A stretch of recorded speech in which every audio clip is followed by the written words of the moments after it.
Tougher Together Tuesday. And a quote is always good, so here's one for you. Only in America will they sell you liquor, then arrest you for being drunk in public. Malcolm X. And on tonight, I just want to talk to you guys about systems setups to trap you. Hey, don't forget to like, share, leave a comment on this video. And depending on where you're actually watching it from, go ahead and subscribe to my channel. And then also check out my online store. Buy yourself something, possibly a hat, maybe a hoodie. It don't matter. Do what you gotta do. Alright, let's get to the video. Alright, so by now you have possibly have heard about the Kyron Lacy accident and what took place as far as him being in a car accident. One of the things that a lot of people have been talking about was his lawyer put out a video basically showing that he wasn't the actual cause of the accident and that it wasn't actually his fault. But then too, if you do a lot of your research, you'll see other people say that it actually was his fault because he was actually driving on the wrong side of the road, and he caused the driver that crashed and killed the other driver to actually hit the other driver because they were trying to get out the way of him driving so fast down the wrong side of the actual road. Now, videos, depending on which video you watch, or videos that people have been sharing, they show that there was a driver that went to the right to actually get out the way of Kyron Lacy, and then the vehicle that was right behind that car chose to actually go to the left. Now, for myself, we can't put ourselves in these people's shoes. We never know how we would actually react if a car is coming at us head on, full speed. So it's kind of hard to tell whether or not we would do this or do that. But one of the things that should be noted in this whole thing is, why didn't the other car possibly turn to the right, just like the car that was actually before them? Or even if they didn't turn all the way to the right, maybe they could have turned to the right and tried to get on the side so that they don't actually get hit by his actual car.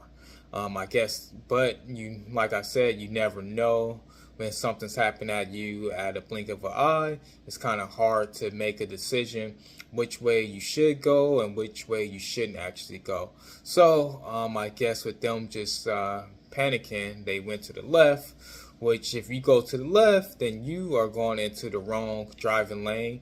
But then also too, I was just thinking that wouldn't they actually see what's ahead of them, knowing that there's another car, right on the side of me? Why would I just instantly go to the left unless there was possibly they were on their phone or something like that, or something else was actually going on?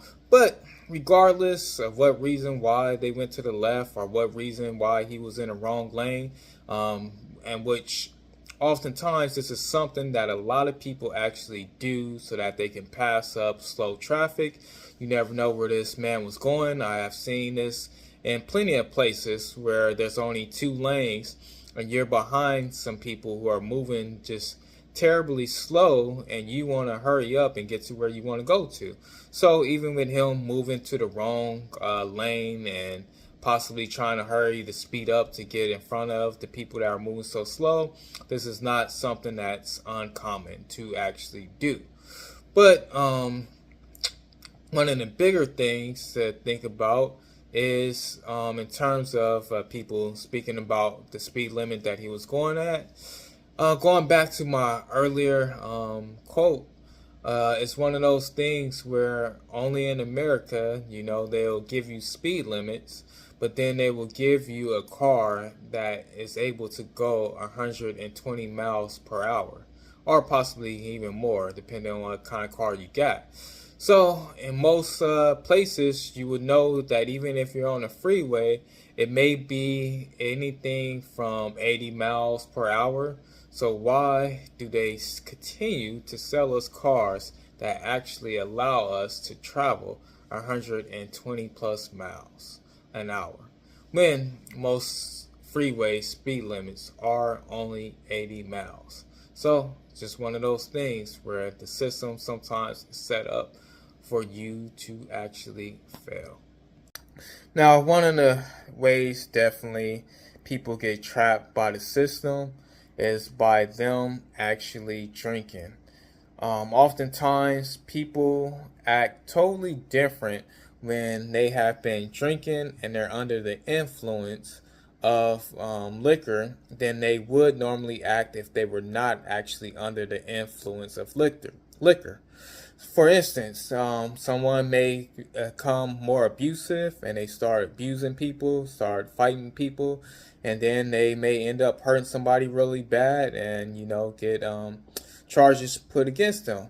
Or they may even sometimes kill somebody by them over drinking. And then another thing that people start doing is they just start doing things that where they will cause arguments or fights with family and loved ones because they actually had too much to drink. And then one of the bigger tragedies that happens when people are under the influence is they may actually cause a car accident that may be fatal to someone else, or just may harm other people and, cause someone else to go through pains and suffering because of the car accident. Now, with knowing all these things and knowing that liquor definitely causes people to actually change how they act and how they do things and their mindset, instead of saying, hey, you know what, let's just pull all this liquor off of the shelf because we know that it causes accident. We know that it causes possibly domestic violence or violence with people, or it causes arguments and things like that, and things escalate to fights and stuff like that. Instead of saying, hey, let's take this off of the shelves because we know it causes all these things, they continue to sell it. Now, this is why I will call this a system trap. Because even though they know these things are guaranteed almost to actually happen, or most likely to happen, they say, well, no, let's keep it there because we can actually trap people with this. And this is why I think we have a lot of people that get trapped, even if it's not them possibly becoming alcoholics, but them actually committing crimes or doing things that they normally wouldn't actually do. Is because we decide to say, hey, well, you know what? You can go out and you can get drunk, but you can't get too drunk, Or you can, I should change that. You can go out and drink, but just don't get drunk. Even too, in certain places, they have where you can be arrested for being drunk in public. But going back to my quote, it's one of those things where why would they actually allow you to drink and then arrest you for being drunk? So this is one of those things where you have to actually say this is a system trap, and I have to actually move away from this and try to change my habits or doing certain things like this, because this is just something or a way that the system can actually trap you. Now, definitely another way that the system usually traps a lot of people is by them having to actually go to court, or them being on a actual trial. They get sentenced for something. We've seen definitely with certain people, they get sentenced for something, and it could be two people that committed the same type of crime, but based on the judge that they are before, or the jury that is doing their trial, they may get treated different than another person getting tried for the same thing and has the same kind of charges and everything fits to the T. Now, this is a way that a lot of people actually get trapped up by the system, because once they actually have you in there, if there's certain people in there that feel a certain way about you, or feel like you need to learn your lesson in any kind of way, or just don't like you for whatever reason, then this can actually have a big effect on your life and what actually happens to you. Now, oftentimes too, people can pretty much sue you for anything nowadays. You know, somebody may try to sue you for just sneezing too much or something like that. That's a joke. But you get my point. Pretty much in our society today, you can pretty much get sued for anything, and somebody can take you to court for it. Now, with that being said, you can see in a lot of states that actually approved for weed to actually be legalized, you see a lot of people who are behind bars still to this day, who used to sell weed or got caught with a certain amount of weed that they shouldn't been caught with. And these people have not actually been let go. And they're saying to themselves, well, hey, well, everybody is out here selling weed now freely. Why can't my charges actually be dropped if it's a legal thing to actually be able to do? Now, another thing too, which I would call definitely a system trap, is that in certain states where you are allowed to actually smoke freely, people would say, well, hey, you know, they have a smoking room for those who actually want to smoke cigarettes. Where is my weed room so I can go out and actually smoke weed freely? Now, they definitely don't have that. And a lot of people would definitely say, well, hey, you know, when I'm high, I don't feel this certain type of way. You can say that I'm going to be acting this way, but I feel like I'm going to be acting actually different, or I'm going to be acting perfectly fine, or possibly even better than how you guys think I should actually act. Now, am I advocating for people to go out and get high and things like that? No, that is not the case, but it's one of those things where I call it a system trap, because they allow you to actually smoke freely, but then if you were to smoke freely before you actually come into work, then there will be an issue, even if you don't feel like there's anything wrong with you. And I could definitely say it's one of those things where it's not necessarily like alcohol, where certain people may act a certain way, but sometimes if they are smoking, they may actually be perfectly fine. So where do you define where it's right or where it's actually wrong at to actually do it? And when is it a time that they can actually do it? That's a tough thing that a lot of employers are actually dealing with in states where it actually is illegal to do so. Now, with all that being said too, one of these last things I'll leave you with is this.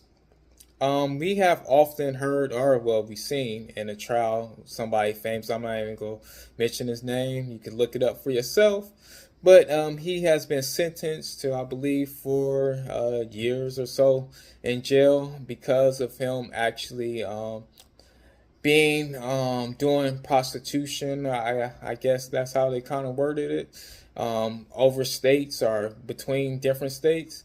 Now, in the same sense, if you think about the pornography industry, porn, they have where people actually sleep with other people and make money for actually sleeping with other people, but they are able to do it and go from state to state and actually do it. Now, do they actually get locked up? No, they do not get locked up because they are, oh yeah, paid actors. But they are actually having real sexual intercourses. So, just one of those things. Sometimes the system is just there to trap certain people. So we just have to watch out what we actually do. Now, definitely the best thing for you to actually do to try to escape these systems traps is you have to start leaving some of these things alone. When I'm talking about, some of the things I talked about, you just have to turn away from them things, because these are things that are set up to actually trap you. And you know, the best way to get away from them is to actually say, hey, you know what? I gotta leave some of these things alone. I can't think that I can just do anything and everything. And definitely, too, it's always good to have other people who are hoping or helping for you to actually do better and live a better life. And that's why I always say two are better than one if two function as one. So stay together.